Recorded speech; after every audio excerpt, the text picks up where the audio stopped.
Good evening, everyone. Welcome. Very glad you're here. Very good to see you. And thank you very much for tuning in. Welcome to this place, this comfy, quiet, little cozy corner of the internet where we do a little drinking and a little thinking. So, come join me if you will. I'd be very honored if you would. And hopefully, we learned something today that we didn't know yesterday. Bring what you got, of course, whatever it may be. I'm drinking the old barley tea tonight, actually. Yeah, it's good. Good way to calm down, ease into the night. It's especially good with a little honey, if I might say. Delicious. Anyway, just wanted to share a quick article with you all today. Yes, it is yet again another Ron Paul article, but he's talking about one of my favorite foods. So I couldn't pass this one up. I just couldn't. The title of the article is End the Fed and Get More Doritos. And I know a lot of people are noticing the inflation now going around. Pain at the pump, pain at the grocery store. A lot of people want to throw blame at this or that, but honestly, there's a private bank running our country that we can lay the blame solely at their feet. So anyway, don't want to ramble on too long, so I guess we'll just get right into it.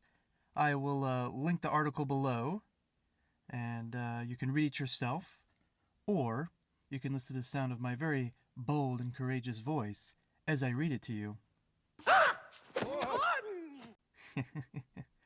All right, End the Fed and Get More Doritos by Ron Paul, and it reads a little something like this. The U.S. government's Consumer Price Index indicates prices have increased 7.9% in the last year.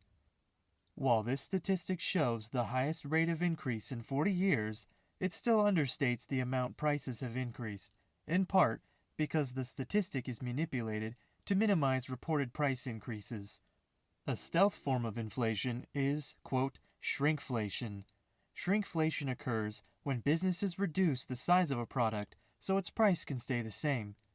For example, Frito-Lay recently began putting fewer chips in a bag of Doritos, reducing the weight of a bag about 5% from 9.75 ounces to 9.25 ounces in the process. Of course, charging the same for less is a type of price increase. This week, the Federal Reserve increased the interest rate by about 0.25%. This increase, it said, is a step in combating inflation. The Fed also announced that it plans to raise rates 6 more times this year. However, even if the Fed follows through on this plan, rates will only increase from near zero to around 1.9%. This is unlikely to effectively combat inflation. The Fed also indicated a commitment to reducing its almost $9 trillion balance sheet, although its official statement did not specify details such as when the Federal Reserve would start reducing holdings. The Federal Reserve is facing a dilemma of its own making. Continuing to keep rates low will cause a dollar crisis. A dollar crisis then can lead to a major economic meltdown worse than the Great Depression.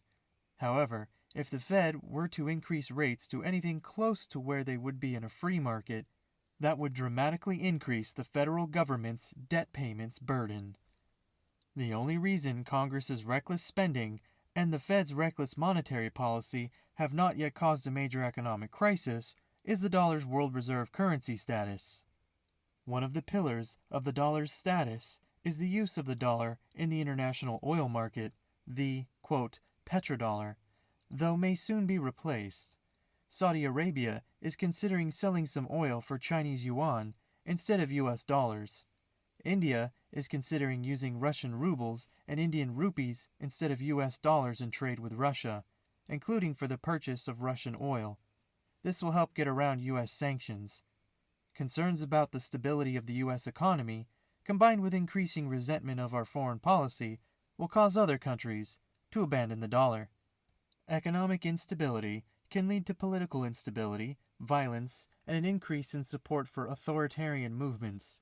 A way to avoid this is for those of us who know the truth to spread the ideas of liberty.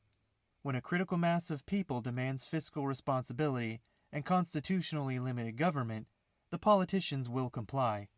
To put an end to the welfare warfare state, Congress can drastically reduce the military budget, end all corporate welfare, and shut down all unconstitutional cabinet departments.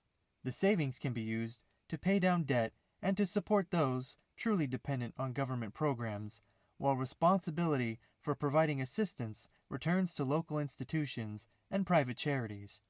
Congress should also restore a sound monetary policy by auditing, then ending the Fed, as well as by repealing both legal tender laws and capital gains taxes on precious metals and cryptocurrencies.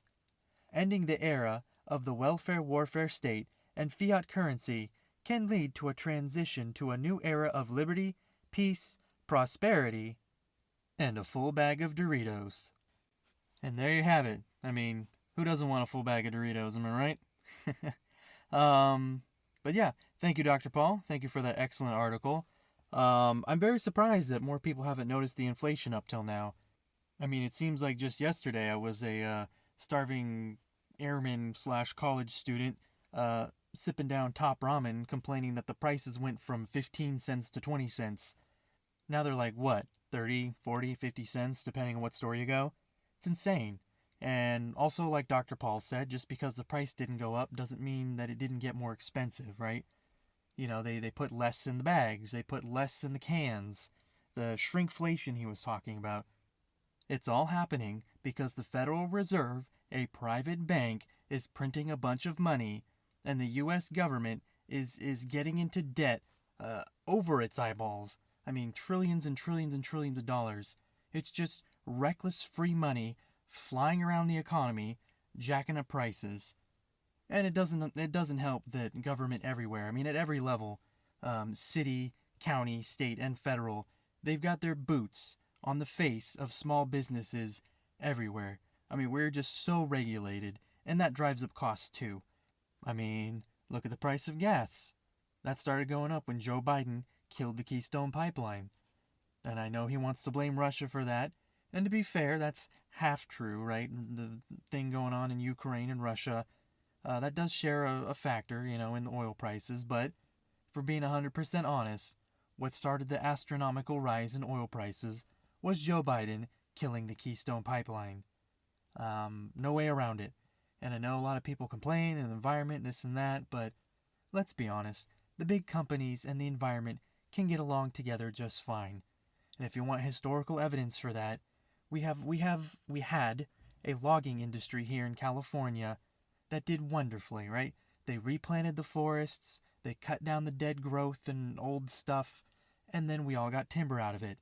Well, the eco-nuts didn't like that, and they killed the logging industry in California, costing us all the jobs, right? Ruining the economy, you know, up north where they were logging. And what happened?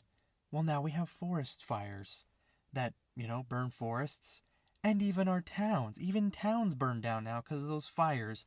They don't go in, they don't log, they don't clear it out, they don't replant the forests, you know, keeping it fresh.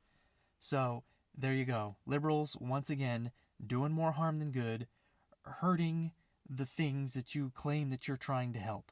So, something to chew on. Just saying. Anyway, back to the inflation. The Federal Reserve printing up the money, all this stuff. I've covered that in other videos, and I'm sure you're well aware of it by now. So, yeah, not much to say other than, you know, I'm sad. I'm really sad that there are less Doritos in a bag now. It's rather irritating that not only do I have to pay more for gas, but I have to pay more for Doritos. So, you know, it is what it is. Suppose we'll just have to tighten our belts and, you know, do our best. But in the meantime, it couldn't hurt to possibly write your senator or your congressman a very, very nasty letter. Preferably one that encourages them thoroughly to end the Fed. Anyway, I think that about covers it. So I will wish you a very good week, a very good weekend. Hope the best for you. If you're struggling, you're having a hard time, keep you in my thoughts and prayers. But please, you know, reach out. Don't try to do it alone. You're just making it harder on yourself, believe me. So, yeah, reach out. If you're doing well, great, you know, awesome, I'm glad. But remember the little people, okay? The little people that helped you on the way up, or I mean, if you're already up, just remember the little people. Help them out in any way you can. Love your neighbor. Do unto others as you would have them do unto you, right? We all like doing good things, and we all like having good things done to us. It's good, makes you feel good. Yeah, it's just good. So why not, right? Anyway, I think that about covers it. So the only thing left to say is take care, everyone. Good night.